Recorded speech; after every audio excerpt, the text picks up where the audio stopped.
Hello everyone, welcome to the channel and to our off-grid mountain cabin. Today I'm sharing a tour of our cabin build, and it will not be a how-to video because this is the first cabin we've ever built, but I will share some lessons learned and challenges that we worked through building in the mountains. Now, this is a small, very simple cabin. It's a 10 by 14 with a single slope roof, and it is a dry cabin, so it doesn't have plumbing.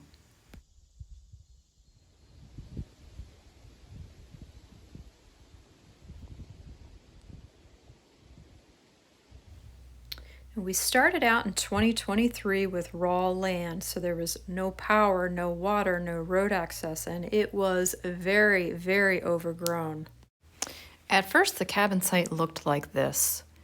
It was just a mess. Black locust trees, black walnut trees, vines everywhere. We spent a couple months just clearing that out.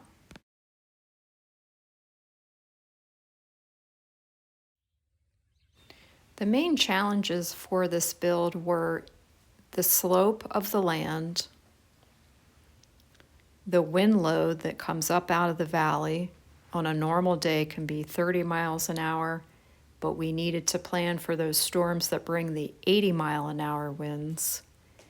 And then a very high clay content soil, which between the freeze and thaw cycles, there's a lot of upheaval in the soil. The supports for the cabin are 6 by 6 posts. There are 6 of them. We had some challenges with getting the base of the structure level and plumb because of the slope. We did traditional 2 by 6 framing for the floor, and then we covered that with a higher grade plywood. It's a 3/4 ply, and it's treated with a sealant. With the floor deck in place, we then framed the long walls on the floor deck using traditional 2 by 4 framing with some extra cross bracing to deal with that wind load. Now those 2 walls have a height difference of 2 feet. One wall is 6 feet, the other is 8 feet. That gives us a nice roof pitch for our snow load that we have here. The roofing system is the traditional 2 by 6, but we've attached them with a galvanized hurricane tie to address the wind uplift on the roof specifically. The exterior of the cabin is T111. That comes in 4 by 8 sheets, and we used a thickness of 3/8. We found that we had some trouble with those sheets warping, even though they're attached with screws and chemical adhesive. For the roof, we chose metal so that we could enjoy that sound of rain on a metal roof, and then we added more roofing screws than required for that wind uplift.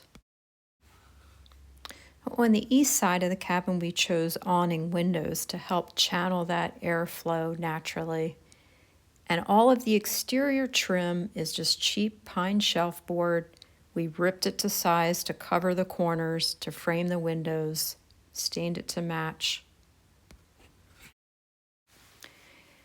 After a few months, we got tired of jumping in and out of the cabin. So we built a deck. Really, we should have planned that in from the very beginning. That was a rookie mistake. With a small structure, you always need a porch where you can take off your muddy boots, have some extra seating, set down the firewood. It really makes a big difference.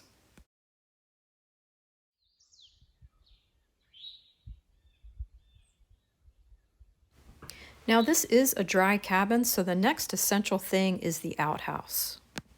The big challenge for the outhouse build was the wind load.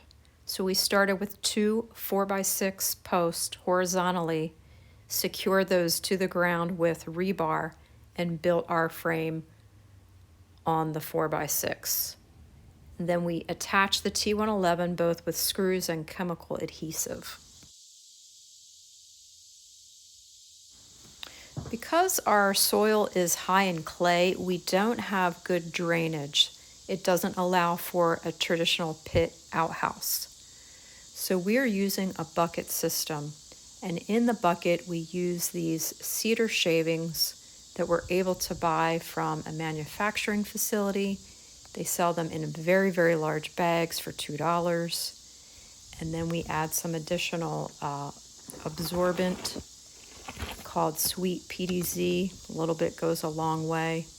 And then we simply just take the bucket out of the back door of the outhouse, empty it, and burn it whenever we have another fire going to burn debris.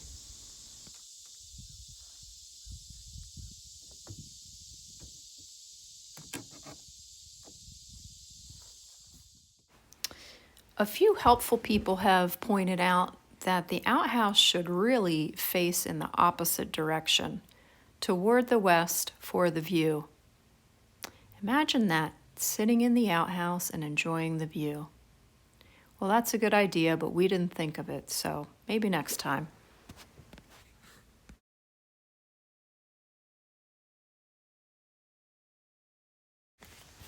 Now, with the soil on the mountain, it's very heavy in clay, and when it gets wet, it's just a big mud pit. So the next project was to create a walkway and steps down to the outhouse. We framed the walkway and the steps with pressure-treated lumber. We laid down driveway fabric and then added the gravel. And that makes a big difference.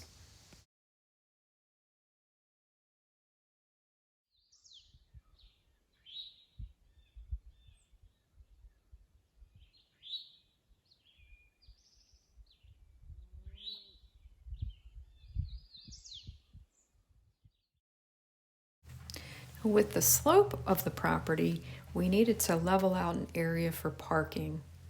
And then we made 2 retaining walls, one above and one below the parking, to keep that ground from eroding.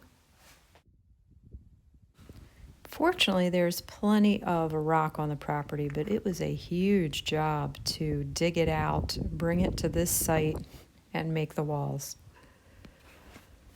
And the final step was to add in a few steps from the parking down to the cabin, as well as some cedar handrails. Now, recently, we decided to add fascia and soffit. It makes the cabin feel more finished, but it's also functional. It keeps the bees and wasps from making nests under the roof line. And then we added the gutter and downspout, picked up a food-grade barrel for rainwater catchment.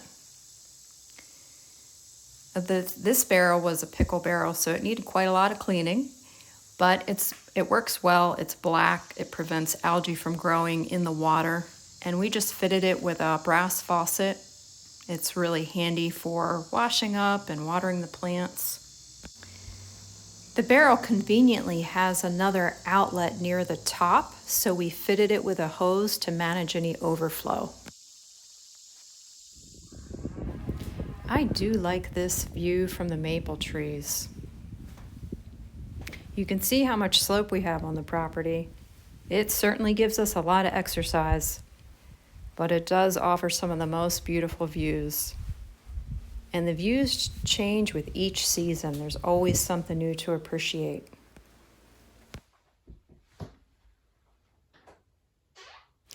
Thank you so much for joining me on this quick tour of our mountain cabin build. I hope you enjoyed it. Maybe it gave you a few ideas. In a future video, we'll take a tour of the interior. Until next time, thanks for watching.